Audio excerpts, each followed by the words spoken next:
Odin as a villain in God of War Ragnarok is something I've come around to quite a bit on. Because here's the thing, when I first played God of War Ragnarok, as with anything you're experiencing for the first time, you're viewing it on an objective level, viewing it entirely pragmatically, and it's not until later that you really start to examine the personalities in order to really determine their motivations and ultimately their decisions. You're not really reading between the lines until you finished reading the lines themselves. Odin to me at the time came across at first as a completely reasonable person, at least until the big twist where he decides to make things personal. But for a majority of the game, he didn't seem overtly villainous at face value. He seemed perfectly reasonable, just trying to keep the peace in his realm and all the realms he ruled over, with his ultimate goal being to prevent Ragnarok, but that's because he's less of an overt bastard and more of a subtle villain. Probably more subtle than God of War has ever had. He's the textbook case of a narcissist, an emotional manipulator who thinks 10 steps ahead for every single thing he says in order to attack someone's specific disposition in order to get what he wants out of them.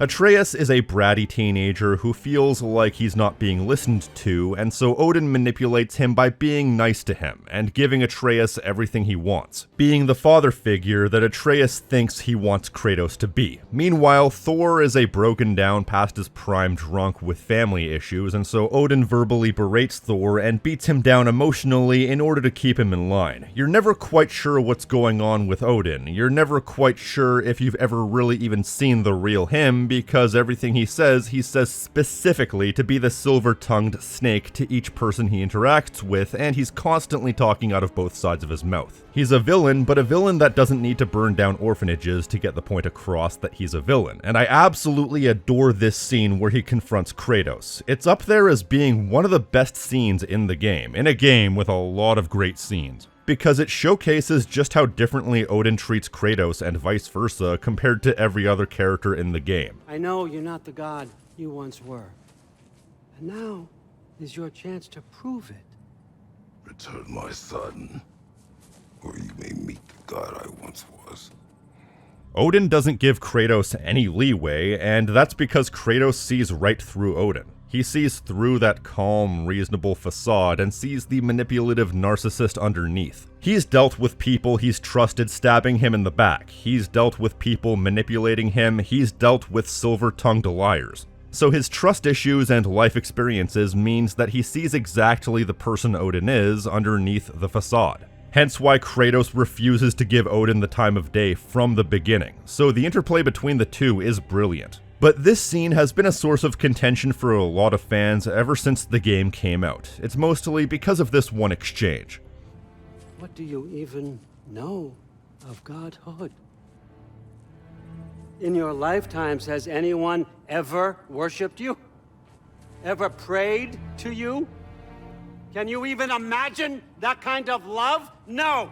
Now, I'm gonna spoil a small chunk of the ending, so if you haven't played this game and care about spoilers, then turn away now. One of the story moments that was very touching to me and capped off a fantastic sequence of events was Kratos finding a mural that depicted him as finally being a truly revered god. Someone that the people of the Norse region could look up to and worship. But this has been disputed because Odin implying that Kratos has never been revered and then having a mural depicting people worshipping him is a tacit admission that Kratos himself believes that he's never actually been worshipped. And this to some people has been considered a retcon or a straight up lie because obviously he has actually been worshipped as a god of war. This is generally the scene that people point to when bringing this up. My lord, Kratos! Another city is ready to fall! Soon all shall know the glory of Sparta!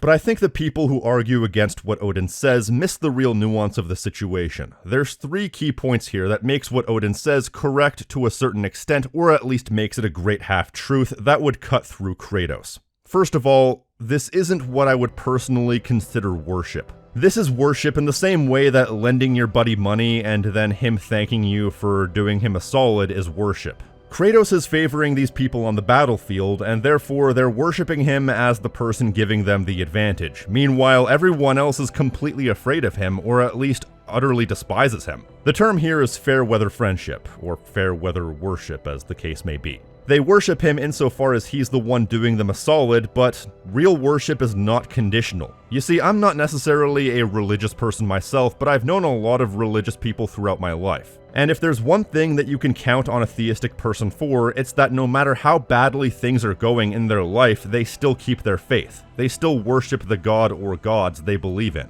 And I'm sure this was similar in ancient times as well. I can't confirm this because I don't live back then, but I'm sure that the city-states and the various people who were at war and worshipped the Olympian gods, well, they still worshipped the gods of war regardless of if they were being dominated or were dominating. They may have been afraid of those gods, but they still worshipped them and still prayed to them in hopes of getting the gods' blessings in order to turn the tides of battle, to win favor with the gods in order for them to bless the army and these people being represented. But it's still well established that the only people who actually worship Kratos as a god of war are his own people, because his own people are the only people he's giving the advantage to.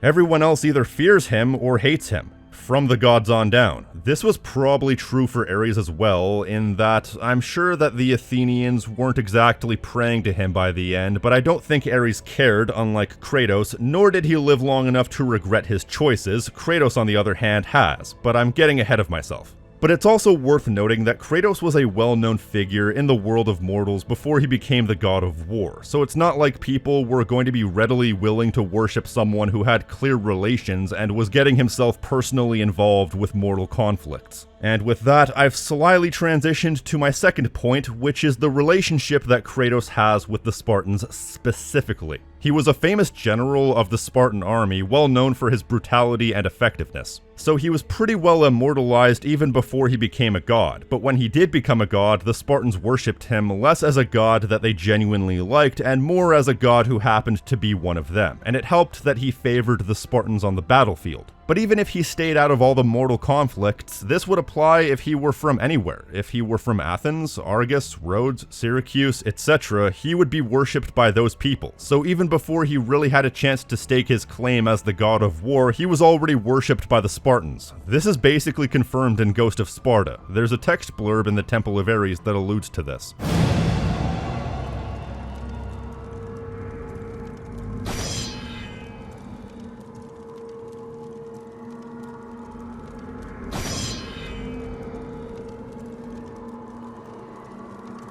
So really, his worship as a god didn't really extend far beyond his own heritage. The reason why the Spartans were by and large so keen to switch over to start worshipping a new god of war over the old one was because Kratos was the hometown hero. But being a hometown hero isn't necessarily true popularity, it's conditional popularity. The fact of the matter is, most, if not every single bit of worship that Kratos has ever got was conditional, and the people who were afraid of him or despised him had very good reason to do so. He was somebody who had very little, if any, genuine worship in his time as a god, and even then, it's not even the type of worship that he would necessarily look back on and be proud of in hindsight. Which brings me to my third point.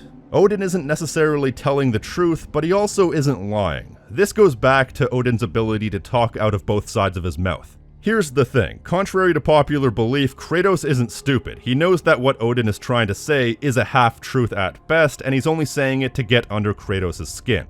Just as anybody who's stuck with these games will think as well. There's a lot of nuance going into what's being said here, and to examine this as black and white, and to assume that Kratos himself is examining it as black and white, is intellectually dishonest. What it all comes down to is that Odin knows that Kratos sees right through him, and there's nothing that Odin can do to change that. So Odin is taking what he knows about Kratos and using what he knows is a sore spot or insecurity, and using that to hit Kratos where it hurts, striking a brick wall in just the right spot to make a crack. Because an emotional response is not a rational thing. Sometimes people will act out in ways that are unbecoming of who they want to be, simply because passionate emotion is more powerful than rational thought. For example, anybody who's ever suffered from anxiety will know the power of one's own emotions. If you've ever had an anxiety attack, you know that no matter how much you tell yourself it's going to be okay, that there are aspects of your psyche that work independent of rational thought. This is something that Kratos knows all too well, given the fact that his entire character used to be somebody who let their emotions get the better of them in the worst way possible.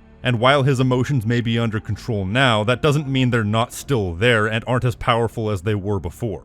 Sometimes you can't control your emotions, and while I'm not necessarily in the mind of Kratos in this moment, one can presume that this is a moment of rational thought versus irrational emotions with Kratos, in that while he can tell himself that Odin is lying in order to get through Kratos' defenses, that doesn't change the fact that there is an insecure part of Kratos that can't help but believe what Odin is saying, whether he likes it or not. He wouldn't have gotten so emotional at the idea of being genuinely worshipped if there wasn't at least a part of him that believed what Odin was saying. And this situation is only worsened by the fact that this is during a part of the story where Atreus has run away to Asgard. You see, the thing about a narcissist who's trying to take advantage of you, they might not be speaking the whole truth to you, but they'll be saying the words that will manipulate you. And a narcissist can much more easily emotionally manipulate someone who's in an emotionally vulnerable position. Something that Kratos is here more than possibly any other point in the story, because he's afraid for Atreus' safety as well as questioning his own position as Atreus' father. And the ability to recognize emotional manipulation is a lot easier if you yourself have dealt with a narcissist in the past. Kratos doesn't see the worship he got as true unconditional worship or reverence, nor is it the type of worship that he in his current mindset would be proud of. Because think about it, why would Kratos in his current mindset, who spent so many years trying to get away from the past, who let it all stew in his mind, and who is just straight up ashamed of the person he used to be, also be proud of being worshipped for that, regardless of the context or nuances involved? The fact of the matter is, while Kratos may have been quote-unquote worshipped as a god, he knows that he was not worshipped in a genuine way. He was not revered. The people who worshipped him because he allowed them to spread death and destruction on a monumental level. No person in their right mind should be proud of the things that Kratos did. While it's been acknowledged that the Greek pantheon had it coming, that doesn't change the fact that he's not proud of what he did. There's a reason why near enough his catchphrase in the modern games is "Don't be sorry, be better." Do not be sorry. Be better. Because he's trying to be better. He doesn't believe that it was genuine praise, and that's what it all comes down to. Odin poking at Kratos' insecurities, because that's the essence of emotional manipulation, is knowing exactly the right button to push. And I think to examine the emotion and nuances is partially why I like the modern God of War games so much. There's a lot of potential for reading between the lines, and I think some people may have mischaracterized this scene as well as the payoff at the end of the game. None of this is a retcon, merely using layered characters to play off each other in such a way that it brings out the best elements of their characterization in ways that aren't immediately obvious. Something that any good story should be able to do. This is what Kratos wanted, not this. That's the point. So that's it for me. Hopefully I've opened some people's eyes, and if you still don't buy what this game is selling, let me know in the comment section why. And don't forget to like, subscribe, and hit the notification icon so you're always up to date on what I'm doing. And if you really like what I'm doing here, you can pledge to my Patreon for unique perks such as early access, Discord benefits, exclusive content, and more, along with these people right here.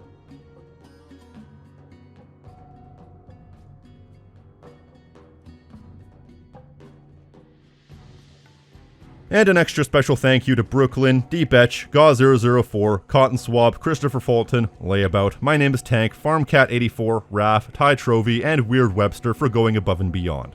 Elsewise than that, I've been the King of Snark Style right here on Tactical Bacon Productions, and I will see you next time. Peace!